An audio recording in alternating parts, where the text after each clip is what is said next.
इच्छाओं के विरुद्ध प्रेम करना। किसी की इच्छा है नहीं फिर भी उसे आप पाना चाहते हो। कोई आपको चाहता नहीं पर आपकी का मोह उसके प्रति बढ़ता जा रहा है। कोई व्यक्ति आपसे नफरत कर रहा है और आप उसे प्रेम कर रहे हो। कोई व्यक्ति आपको इग्नोर कर रहा है, आप उसे पाने के लिए लालायित बैठे हो। कोई व्यक्ति आपको देखना तक नहीं चाहता और आप उसके दीदार करने के लिए बिल्कुल लालायित बैठे हैं। कोई इंसान आपसे बहुत झगड़ा करता है और आप प्रेम की उम्मीद रखते हैं। ये समस्या आम है प्रेम करने में, रिलेशन में, संबंधों में, रिश्तों में ये समस्या बहुत आम है। इसे कैसे ठीक किया जा सकता है, इसे कैसे सुव्यवस्थित किया जा सकता है, आज उसी बारे में बात कर रहा हूं। मैं कह रहा हूं थोड़ा सा जीरा, हाँ खाने वाला थोड़ा सा जीरा आपके अपने मन का बन सकता है हीरा, या तुम्हारे मन का जो हीरा है उसे दिलाने के लिए बहुत कारगर है जीरा।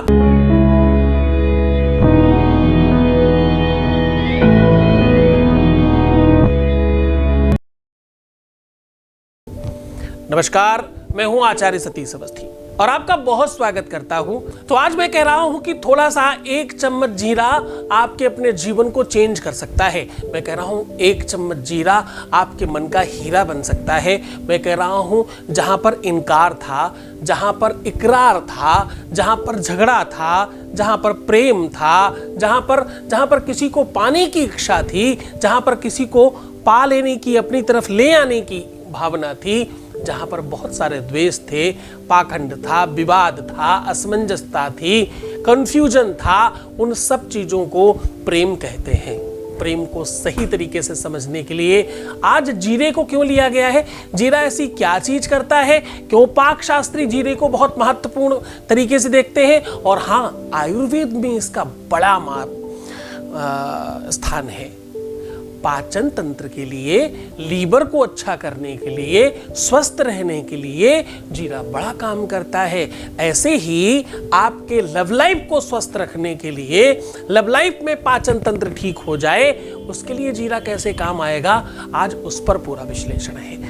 आपको पता है यहां रोज बताए हुए उपाय 1 2 4 6 10 लोगों को फायदा नहीं करते, कुछ 100 200 लोगों को भी फायदा नहीं करते, हजारों लाखों लोगों को फायदा करता है। अनुभूत प्रयोग है। एक बहुत बड़े संत हुए, बीमार हो गए, उनके कुछ शिष्यों ने जाकर के कहीं औषधालय में उनको भर्ती कराया। डॉक्टर ने देखते ही ये कह दिया कि नहीं इनको आप घर ले जाओ और ये शायद नहीं ठीक हो पाएंगे। तो शिष्यों ने बड़ा क्रोध किया कि भाई ऐसा क्या, आपने बिना देखे ये कह दिया, क्यों भाई ऐसा क्यों कह दिया आपने। बोले देखो मेरी बात समझो, इनकी इच्छा नहीं है जीवित रहने की। मैं दवाई दूंगा, मैं औषधि दूंगा, मैंने ठीक करने की कोशिश करूंगा, लेकिन अगर ये मेरा सपोर्ट नहीं करेंगे तो कुछ नहीं हो पाएगा। इनको मेरा सपोर्ट करना होगा तब ये ठीक हो पाएंगे। जब इनकी स्वयं की इच्छा होगी तब ये ठीक हो पाएंगे। जब तक मरीज खुद अपनी मर्ज को ठीक करना नहीं चाहता, रोग प्रतिरोधक क्षमता कहीं से उपज के नहीं आती, आपके अंदर से व्याप्त होती और अंदर से जन्म लेती है।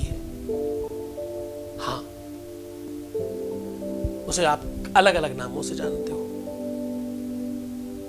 आत्मा त्वं गिरिजामति सहचरा प्राणः शरीरं ग्रहम्। आप उसे अलग अलग तरीकों से जानते हो। भाई ये प्राण है, ये शक्ति है, ये एनर्जी है, ये पावर है, और पता नहीं क्या ऑरा है, हजारों नामों से जानते हो। पर स्वीकार करो इस बात को कि भाई आप स्वयं चाहोगे तब कुछ होगा। और हाँ, अगर ऐसा नहीं है, कोई सामने वाला नहीं चाहता, स्वीकृति है ही नहीं, चाहत है ही नहीं, और वो चाहता ही नहीं है या वो चाहती ही नहीं है इस रिश्ते को कंटिन्यू करना, उसके बावजूद भी अगर आपकी इच्छा है तो सिर्फ जीरा बचा सकता है इस रिश्ते को।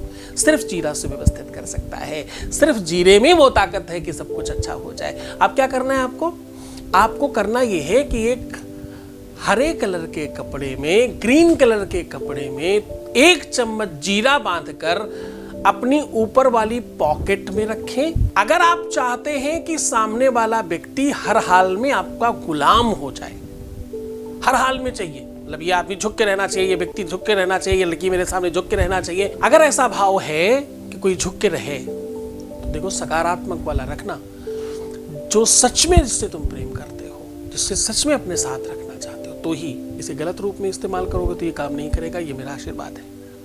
अगर आप चाहते हो हर हाल में वो तुम्हारा ही हो करके हो जाए, वो प्यार तुम्हारा ही रहे, तो ये बड़ा कारगर होगा, ये बहुत स्पेशल हो जाएगा आपके लिए। तो आप ऊपर के पॉकेट में या अपने हृदय के पास में रख सकते हैं। कुछ देर तक रखना है और उसके बाद क्या करना, उसके बाद एक जल के पात्र में उसे रात भर के लिए डुबा देना है।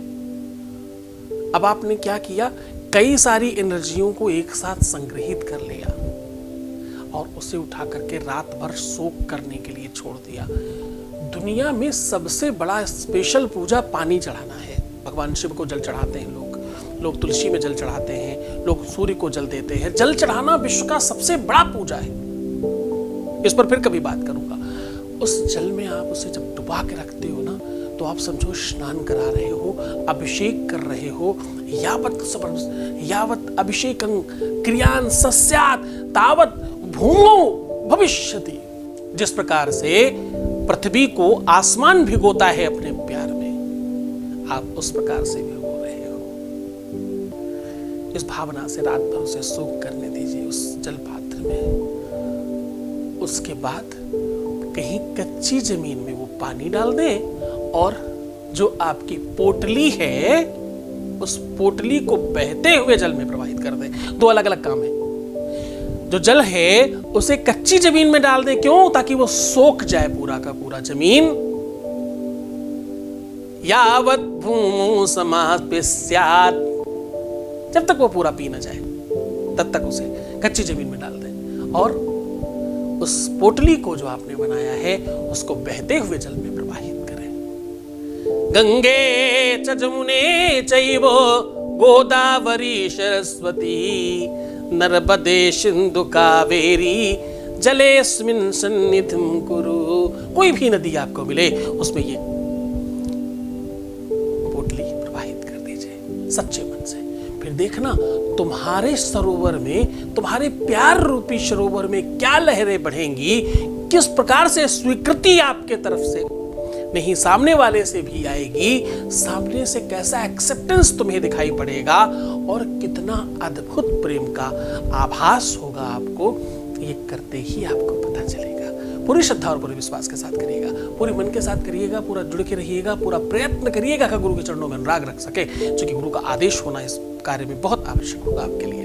तो मुस्कुराइए, सुंदर बनिए, बेहतर रहने की कोशिश करिए। हर आधे घंटे में प्रणाम करके पानी पीजिए। और हाँ, रोना, बिलखना, परेशान होना, नेगेटिव सोचना, उल्टा सीधा विचार करना बिल्कुल बंद कर दीजिए।